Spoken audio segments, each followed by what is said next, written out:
Assalamualaikum warahmatullahi wabarakatuh. Kami dari kelompok 3 akan mempresentasikan tentang perencanaan dan pengendalian penjualan. Perencanaan penjualan. Rencana penjualan yang komprehensif mencakup dua rencana yang terpisah, yakni rencana strategis dan rencana taktis. Rencana ini menyangkut keputusan manajemen seperti tujuan, sasaran, strategi, dan kebijakan-kebijakan lainnya. Ini mewujudkan dalam keputusan perencanaan tentang volume produksi atau jasa, harga, promosi, dan usaha penjualan yang direncanakan. Lalu ada tujuan perencanaan penjualan. Perencanaan penjualan ini merupakan dasar dari rencana penjualan yang komprehensif. Tujuan utama dilakukannya perencanaan penjualan adalah yang pertama, mengurangi ketidakpastian tentang pendapatan di masa yang akan datang. Perencanaan penjualan. Rencana penjualan yang komprehensif mencakup dua rencana yang terpisah, yakni rencana strategis dan rencana taktis. Rencana ini menyangkut keputusan manajemen seperti tujuan, sasaran, strategi, dan kebijakan-kebijakan lainnya. Ini mewujudkan dalam keputusan perencanaan tentang volume produksi atau jasa, harga, promosi, dan usaha penjualan yang direncanakan. Lalu ada tujuan perencanaan penjualan. Perencanaan penjualan ini merupakan dasar dari rencana penjualan yang komprehensif. Tujuan utama dilakukannya perencanaan penjualan adalah yang pertama, mengurangi ketidakpastian tentang pendapatan di masa yang akan datang. Yang kedua, memasukkan kebijakan dan keputusan manajemen ke dalam proses perencanaan. Yang ketiga, memberikan informasi penting bagi pembentukan elemen lain dari rencana laba yang komprehensif. Yang terakhir, dasar penugasan bagi personalia yang bertanggung jawab atas rencana penjualan.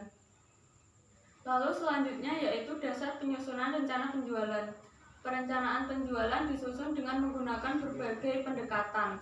Setiap pendekatan ini memiliki konsekuensi yang berbeda-beda, sehingga perlu dipertimbangkan pendekatan mana yang paling cocok untuk perusahaan.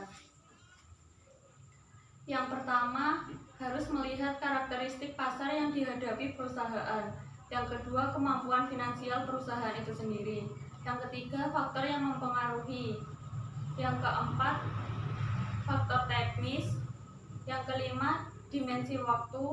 Yang keenam, yaitu tujuan perusahaan yang berkaitan dengan pasar, segmen pasar, dan citra perusahaan.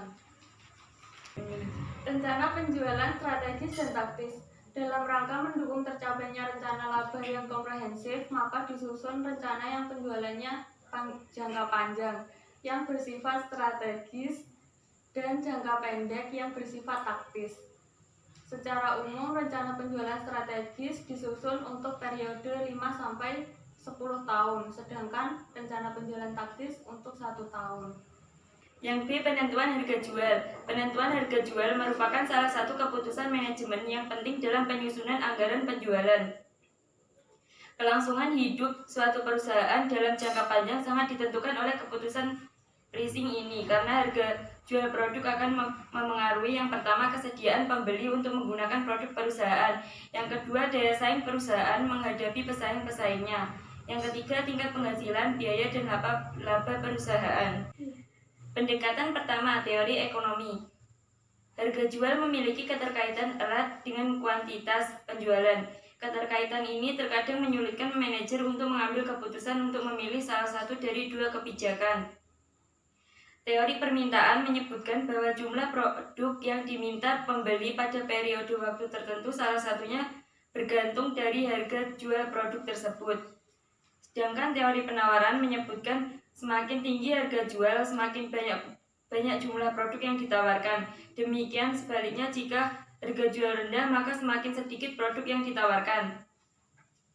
Harga pasar ditentukan oleh perpotongan antara kurva permintaan dan penawaran. Yang kedua, pendekatan penentuan harga berdasarkan biaya, cost plus pricing. Harga jual yang ditetapkan harus dapat menutup seluruh biaya. Jika tidak, maka perusahaan tidak mampu mempertahankan hidupnya. Harga jual yang ditetapkan sedikit di atas biaya variabel saja hanya dapat dibenarkan untuk jangka pendek dan dalam kondisi tertentu. Untuk jangka panjang, maka seluruh biaya adalah relevan untuk menentukan harga jual dan harus mempertimbangkan secara eksplisit agar tujuan laba jangka panjang dapat tercapai. Dengan demikian, semakin tinggi volume produksi, maka semakin besar biaya total yang ditanggung, tetapi biaya persatuan produk akan turun. Yang kedua, non-price based competition. Di sini persaingan tidak hanya atas dasar harga, tetapi juga faktor lain seperti kualitas produk, pelayanan, promosi, yang semuanya akan membutuhkan biaya. Upaya memaksimalkan nilai yang diterima pelanggan merupakan kerangka acuan yang sangat bermanfaat bagi perusahaan dalam banyak situasi. Yang implikasinya yang pertama, perusahaan harus menentukan nilai pelanggan dan jumlah biaya pelanggan dari penawaran masing-masing pesaingnya untuk mengetahui bagaimana posisi penawarannya. Yang kedua, perusahaan yang kalah dalam penawaran nilainya memiliki dua alternatif tindakan yang dapat dilakukan, yakni meningkatkan atau menguatkan produk, pelayanan, karyawan, atau citra penawaran, mengurangi biaya pembeli, di mana perusahaan dapat menurunkan harga, menyederhanakan proses pemesanan dan penyerahan. Di sini menunjukkan persaingan tidak hanya didasarkan atas harga, namun juga faktor-faktor lain yang dapat meningkatkan produk, seperti kualitas produk, pelayanan, promosi, yang semuanya akan membutuhkan biaya. Semakin besar anggaran yang dikeluarkan dalam upaya pemasaran perusahaan, tentunya semakin tinggi pula penjualan yang dapat diharapkan. C. Konsep perencanaan penjualan komprehensif. Penyusunan konsep anggaran penjualan dapat dikatakan mencakup segala kegiatan di bidang penjualan. Komponen-komponen pokok konsep anggaran penjualan ada 3, yaitu yang pertama, komponen dasar penyusunan anggaran penjualan komprehensif, mengidentifikasi dan mengevaluasi variabel eksternal, menyusun tujuan perusahaan, menyusun strategi, menyusun forecast penjualan. Yang kedua yaitu komponen untuk menyusun anggaran penjualan. Yang ketiga, komponen biaya pemasaran yang dianggarkan sebagai bagian yang tak terpisahkan dari anggaran penjualan. Berdasarkan komponen-komponen yang diperlukan untuk menyusun perencanaan penjualan, maka berikut ini terdapat 7 langkah yang diperlukan untuk menyusun perencanaan penjualan komprehensif. Yang pertama yaitu membuat pedoman manajemen untuk perencanaan penjualan. Pada dasarnya, pembuatan pedoman rencana penjualan memerlukan partisipasi semua tingkatan manajemen, karena pedoman tersebut akan digunakan untuk mencapai koordinasi dan keseragaman dalam proses perencanaan penjualan. Yang kedua, menyiapkan ramalan atau forecast penjualan. Setiap ramalan yang dipersiapkan harus menjelaskan asumsi yang mendasarinya. Yang ketiga yaitu menyusun semua data yang relevan. Semua informasi yang relevan dalam pembuatan rencana penjualan komprehensif harus dikumpulkan dan dievaluasi. Nomor 4, informasi tentang pesaing utama perusahaan. Pesaing utama adalah pesaing yang berusaha memuaskan pelanggan dan kebutuhan yang sama dan mengajukan penawaran yang sama. Yang kelima yaitu kebijakan tentang berbagai upaya pemasaran untuk memenangkan persaingan.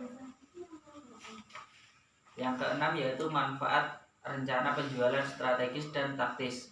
Dengan menggunakan informasi dari langkah 1 sampai ke 5, manajemen membuat rencana penjualan yang komprehensif. Yang ketujuh yaitu menjamin komitmen manajerial untuk mencapai tujuan rencana penjualan yang menyeluruh, yaitu manajemen tingkat atas harus memberikan komitmen penuh untuk mencapai tujuan penjualan yang diperinci dalam rencana penjualan yang disetujui. Bagian D yaitu pengendalian penjualan dan biaya-biaya yang terkait. Penyusunan anggaran penjualan yang realistis dan dilengkapi dengan komitmen top manajemen menjadi dasar dilakukannya pengendalian yang efektif terhadap upaya penjualan dan biaya pemasaran. Pengendalian dalam fungsi penjualan harus dipandang sebagai kegiatan yang komprehensif, meliputi volume penjualan, harga jual, penghasilan penjualan, biaya promosi, dan biaya distribusi. Namun pada masalah tujuan penjualan, anggaran biaya, dan tujuan lainnya yang tercakup dalam rencana penjualan harus melakukan pengendalian dalam fungsi penjualan dipertahankan melalui tindakan manajemen. Sasaran penjualan, rencana promosi, dan kegiatan distribusi merupakan tujuan dasar. Secara relatif, hal ini menjadi tujuan yang luas yang menyarankan adanya kebutuhan akan beberapa standar jangka pendek dan standar khusus sebagai bagian dari usaha pengendalian manajemen yang komprehensif. Pengendalian yang efektif dari kegiatan penjualan juga memerlukan kinerja secara periodik oleh pusat tanggung jawab yang mencakup penjualan dan biaya laporan. Kinerja periodik harus dipersiapkan dan didistribusikan setiap bulan. Laporan kinerja menyeluruh untuk setiap pusat tanggung jawab. Sebagai contoh, laporan kinerja penjualan daerah harus mencerminkan sebagai berikut.